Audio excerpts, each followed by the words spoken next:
नमस्कार बच्चों, मेरा नाम है आदित्य और आप देख रहे हो learning experience with AK Oberoi. और बच्चों, आज मैं एक नया चैप्टर लेकर आ चुका हूँ, लेसन 12 हंटिंग स्नेक। ये क्लास 9 का आखिरी चैप्टर है इंग्लिश का। तो ये चैप्टर अगर कंप्लीट हो जाएगी तो हमारा कोर्स पूरी कंप्लीट हो जाएगा। बच्चों, प्रीवियस चैप्टर्स देखने के लिए आप मेरी प्लेलिस्ट पे जा सकते हो, आई बटन में अवेलेबल है। तो बच्चों चलिए बिना किसी देर के हम लोग स्टार्ट करते हैं। लेकिन मैं बता देता हूँ, अगर आप लोग मेरे चैनल पे नए हो तो चैनल को सब्सक्राइब कर देना और बेल आइकन को दबा देना, जिससे नई नोटिफिकेशन मिलती रहेगी। तो चलिए बच्चों शुरू करते हैं। ये कविता हंटिंग स्नेक जूडियथ राइट द्वारा लिखी गई है। 1915 से 2000 वॉज एन ऑस्ट्रेलियन पोइट। ये एक ऑस्ट्रेलियन पोइट थे, ठीक है, और इन्वायरमेंटलिस्ट थे, यानी जंगल वगैरह के बारे में लिखा करते थे, इन्वायरमेंट के बारे में लिखा करते थे, ठीक है। तो इन्होंने बहुत सारी पोइट्री लिखी थी, तो उसमें से एक ये हंटिंग स्नेक है, जिसके बारे में हम लोग दोस्तों पढ़ने वाले हैं। तो चलिए शुरू करते हैं chapter. Sun warmed in the late seasons graze under the autumn's gentlest sky. We walked and froze half through a pace.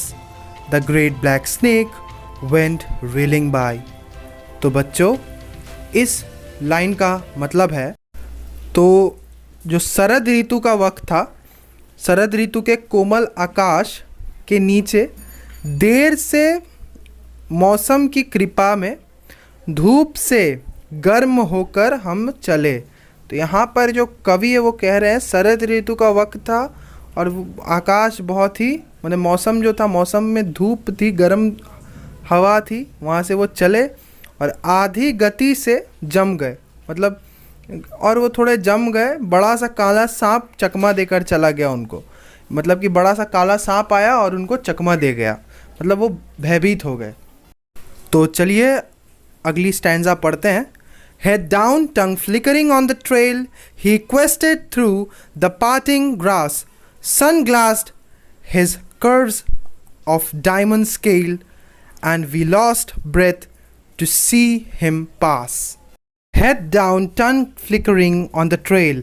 तो head down जो है, head मतलब जो उसका सर था, सांप का सर जो था वो ज़मीन की तरफ झुका हुआ था। जो जीभ थी, टंग जो था, फ्लिकरिंग, फ्लिकर यानी कपकपाना, जो सांप जिस तरह से अपने जीभ निकालता है, तो वो जीभ निकाल रहा था। ऑन द ट्रेल, ट्रेल यानी जो घास था, घास में सांप चलने से वो कुछ निशान छोड़ जाता है, तो उससे बोलते हैं trail.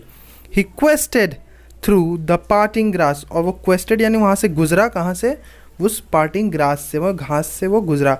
Sun glazed his curves of diamond scale, और सन जब सूरज की धूप पड़ी उसके ऊपर, ग्लेज्ड यानी बहुत ही प्रकाशित हुई उसके ऊपर, तो उसके जो कर्व्स थे बदन में, जो स्नेक का जो शरीर है, शरीर पे डायमंड स्केल यानी कि सांप के बदन को आप देखिए स्केल जैसा रहता है, डायमंड जैसा शाइन करता है। जब भी उस पर उजाला या सूरज की किरण पड़ती है, लाइट पड़ने से वो डायमंड का स्केल जैसा दिखाई देता है।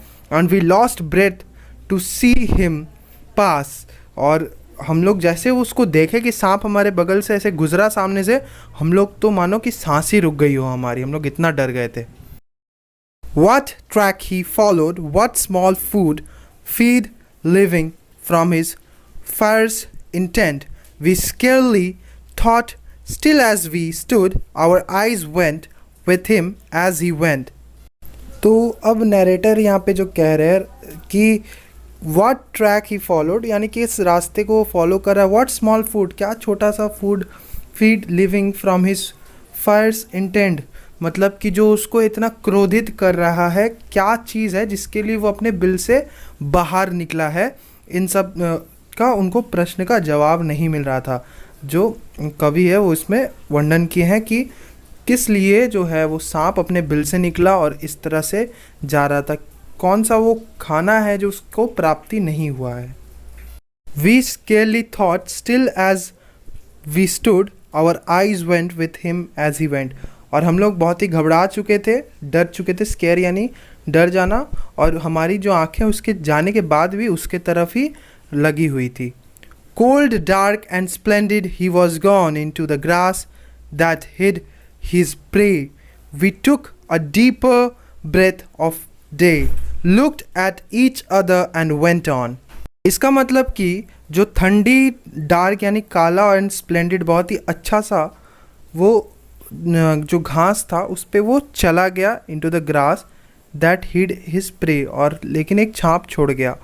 We took a deeper breath of day, looked at each other and went on. हमने एक गहरी सांस ली और हम लोग फिर से अपने अपने एक दूसरे की तरफ देखा और हम लोग फिर चल पड़े. प्रे यहाँ पर शिकार को बोला गया है, ठीक है. इसका मतलब कि वो अपना शिकार करने जा चुका था इनटू द ग्रास, घास में उसको अपना शिकार शायद मिल चुका था और वो अपना शिकार पे निकल चुका था, हंटिंग स्नेक. इसलिए कविता का नाम रखा गया हंटिंग स्नेक, क्योंकि जो सांप है वो अपना शिकार ढूंढ रहा था क्योंकि उसे भूख लगी थी. तो बच्चों वीडियो अच्छी लगी हो तो वीडियो को लाइक करना, चैनल को सब्सक्राइब भी कर देना, नोटिफिकेशन मिलती रहेगी. और बच्चों एक चीज़ सबसे इम्पॉर्टेंट, शेयर भी कर देना दोस्तों को. और जी ये वीडियोस बंगाली में भी आपको मिल जाएगी. अगर आपके कोई बंगाली फ्रेंड्स होंगे तो आपको प्लेलिस्ट से बंगाली वीडियोस भी इसकी मिल जाएगी. आप जाकर वहाँ से भी इसको दोस्तों को भेज सकते हो. तो चलिए मिलेंगे फिर से एक बार अगली क्लास में. तो तब तक के लिए बाय बाय.